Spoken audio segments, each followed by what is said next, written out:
Inna lillahi wa inna ilaihi roji'un. Duka mendalam kembali menyelimuti dunia hiburan tanah air atas berpulangnya salah satu artis senior, Soraya Abdullah. Soraya Abdullah pun meninggal dunia di Rumah Sakit Siloam, Kelapa II, Tangerang. Ia didiagnosis terpapar virus COVID-19. Selasa pagi 2 Januari 2021, Soraya dimakamkan di Taman Pemakaman Umum Jeruk Purut, Jakarta Selatan. Prosesi pemakaman Soraya Abdullah pun berlangsung begitu pilu, lantaran sang suami Ala El Kasas tak berhenti menitikan air mata. Isak tangis sang suami pun kian menyayat hati saat memohon maaf atas segala kesalahan almarhumah Soraya selama hidupnya, dan sembari melantunkan doa-doa untuk melepas kepergian almarhumah istri tercintanya. Bahkan sebelum peti jenazah almarhumah Soraya masuk ke liang lahat, tangis pun pecah. Maka seperti inilah detik-detik pemakaman Soraya Abdullah yang penuh dengan air mata.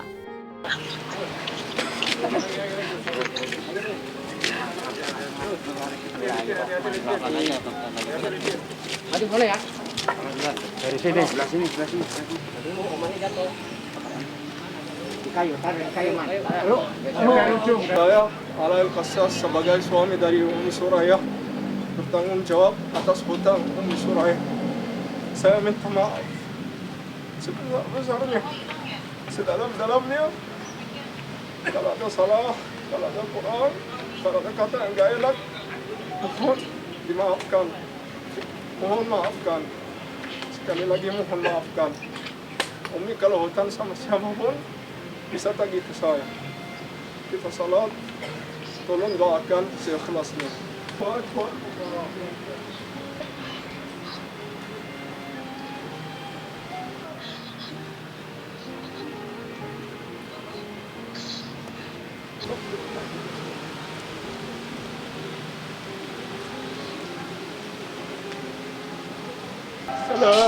Assalamualaikum warahmatullahi wabarakatuh.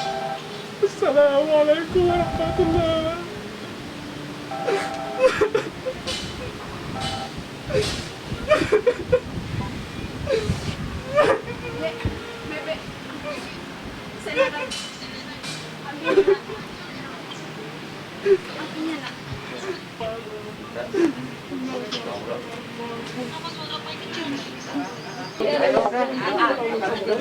Oke, siap. Ke depan dikit. Angkat ke depan dikit.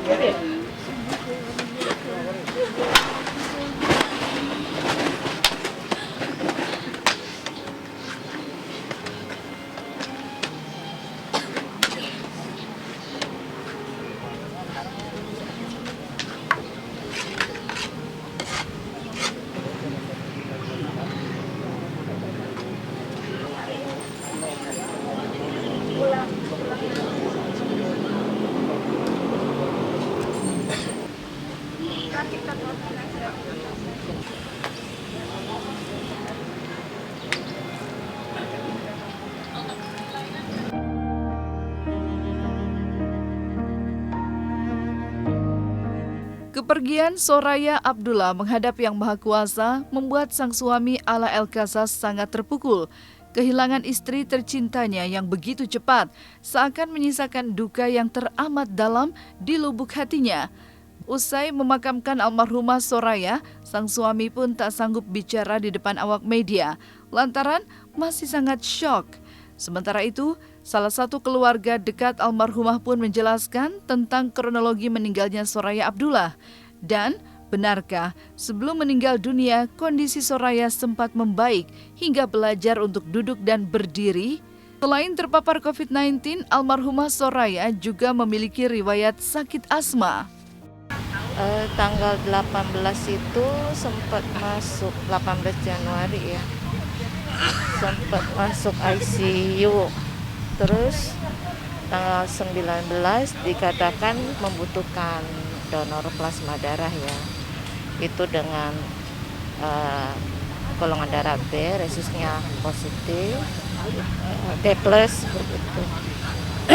Kemudian kita coba, bahkan kita udah coba juga ke PMI Pusat, PMI Tangerang, bahkan beberapa artis juga sudah membantu untuk posting ya, seperti Raffi Ahmad, Vicky Prasetyo, Kalina, dan bahkan Melly Goeslaw juga sempat posting. Nah, sempat sih dapat donor plasma. Kemarin itu pada hari Kamis Jumat itu sudah membaik. Kamis Jumat Sabtu ya. Tapi kemudian Senin dini hari drop, dan itu dibutuhkan ventilator sebetulnya.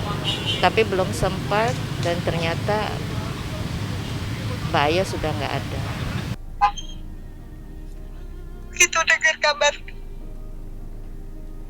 Begitu dengar kabar beliau pun, saya langsung sholat asar, dan itu nggak tahan sekali air mata saya, karena kedekatan saya sama beliau, walaupun di akhir-akhir ini kita jarang banget ketemu. Terakhir ketemu waktu mungkin beberapa bulan yang lalu, saya ada di salah satu mall dan dia sama anaknya, dan di situ saya ketemu gitu. Udah lama, terus kita lost kontak karena Ayah juga tinggal di Mesir kan gitu. Kalau Ya pasti pastinya Pak. Nyesek banget ya gitu, dan tadi sholat asar saya langsung benar-benar doa ke Allah, minta gitu bahwa Allah mudahkan jalan dia, dan saya yakin sekali karena dia tuh orangnya baik banget. Dia tuh orangnya selalu mensupport apapun gitu, dan dengan segala ujian saya dan ujian dia tuh paham banget gitu. Dan kita udah pernah ngobrol, bercerita bahwa kita ada di satu titik yang sangat-sangat lelah, bosan banget gitu, dan benar-benar pengen hijrah banget gitu. Dan itu yang mungkin obrolan tentang agama dan bercanda-bercanda di masa lalu gitu ya, itu yang membuat mungkin kangen ya. Ayah, yang saya tahu itu Ayah itu memang orangnya semangat sekali. Dia semangat dan gak pernah nunjukin kesedihan sama orang lain. Sahabat yang selalu bisa bikin kita tersemangati dengan adanya dia gitu. Yang Masya Allah, saya gak pernah lihat Ayah sedih.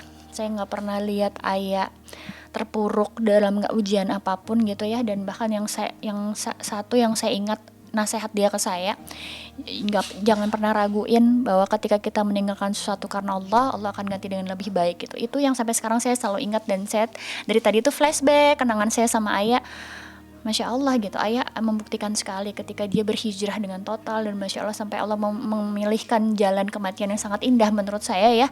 Orang sakit dalam meninggal itu kan dosanya digugurkan, apalagi dengan COVID, dengan virus, berarti Insya Allah syahid gitu, kayak Masya Allah. Dan saya baru ngeh nama Instagram dia itu kan Syahid Jannah ya, syahid Insya Allah ya dengan COVID-nya, Jannah Insya Allah surganya. Sampai ya Allah Ayah, Allah sayang banget sama Ayah. Masya Allah ya, dia orang yang peduli, orang yang peduli, orang perhatian, orang yang semangat gitu, humble, ramah, rame gitu kan. Pokoknya kalau ketemu Ayah ngobrol berdua tuh udah kayak ngomong sepasar gitu, karena rame banget orangnya tuh, seru gitu. Dan alhamdulillah nggak pernah mau gibahin orang, nggak pernah mau jelekin orang gitu. Dia fokus aja sama tujuannya. Kalau ngomongin travel ya travel, ngomongin hijrah ya hijrah, ngomongin Islam. Jadi kayak orang yang tulus, Masya Allah. Ayah ya, saya tahu kamu gak akan lihat ini, cuma saya tahu Allah akan menyampaikan ini. Selamat jalan, selamat menempuh kehidupan yang selanjutnya, yang insya Allah surga sudah menanti buat Ayah. Insya Allah Allah lapangkan kuburnya Ayah, Allah kasih banyak keutamaan buat Ayah di alam kubur maupun di alam barzah, sampai nanti perjalanan Ayah di surga. Mudah-mudahan kita gak cuma berteman dan bertemu di dunia, tapi mudah-mudahan di surga nanti Allah pertemukan kita. Karena semuanya kita akan pulang dan Ayah duluan, dan semoga kita bertemu lagi nanti insya Allah. Kami dari keluarga dan juga dari sahabat-sahabat memohon maaf jika ada kesalahan ya selama hidupnya almarhumah. Tentu saja kita berharap ya Mbak Aya bisa husnul khotimah, ya kan? Ya, itu saja. Mbak Aya memang ada asma. Memang asma. Ya memang kan ada asma ya, ada penyakit bawaan. Sebetulnya Ayah nggak pernah cerita sebetulnya, dan dia kan juga tidak terlihat seperti orang yang punya asma ya. Gitu. Cuman terakhir-terakhir baru tahu dari suaminya bahwa ayah punya asma. Sempat belajar, sudah mulai bisa duduk dan belajar berdiri. Begitu. Kan kita nggak bisa tengok ya, karena hanya bisa dari kaca ya. Ya, memang tidak mudah buat kami ya, buat sahabat ataupun keluarga dengan kepergiannya ayah begitu. Karena pada saat dikatakan sudah membaik, kami sudah merasa senang karena dikatakan 2-3 hari lagi bisa keluar dari ICU. Nah, itu jadi harapan kami yang paling besar ya, ayah untuk sembuh. Tapi ternyata jalan hidupnya berbeda dan Allah juga punya rencana yang lain. Suami dari Amal terlihat sangat terpukul. Ya, karena ya kami tahu ya, mereka itu kan saling mengisi dan benar-benar ayah itu sangat sayang lah sama Ala ya, dan demikian juga sebaliknya, dan mereka itu saling mensupport sih, ya kan, baik dari sisi usahanya mereka, bisnisnya mereka gitu, dan untuk berbagai hal gitu. Dan ayah itu juga sangat deket kan sama semua keluarga gitu. Emang tipikalnya begitu, sama teman, sama saudara, itu semuanya Dekat. dia sangat care. Almarhumah sendiri meninggal di usia keberapa? 42 tahun. 42 tahun, masih cukup terbilang muda gitu. Ya, 2 anak, 1 laki-laki, Bebe, dan 1 perempuan.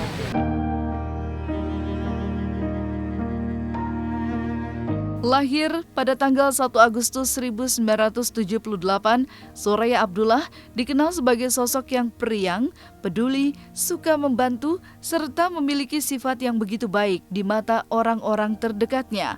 Oleh sebab itu, kepergiannya sungguh menjadi duka kehilangan yang teramat dalam bagi keluarga dan sahabat-sahabat dekatnya. Bahkan, Umi Pipik Dian Irawati tak sanggup membendung tangisannya saat pertama kali mendengar kabar duka tentang kepergian Soraya. Sementara itu, Indah Dari yang selaku dalam satu sahabat dekat juga mengisahkan betapa baiknya sosok almarhumah Soraya Abdullah yang juga berperan dalam kehidupannya. Tentu saja sangat tidak mudah ya, karena anak-anak kan juga sangat dekat sama ibunya. Dan kami juga, keluarga dan sahabat juga merasa sangat kehilangan karena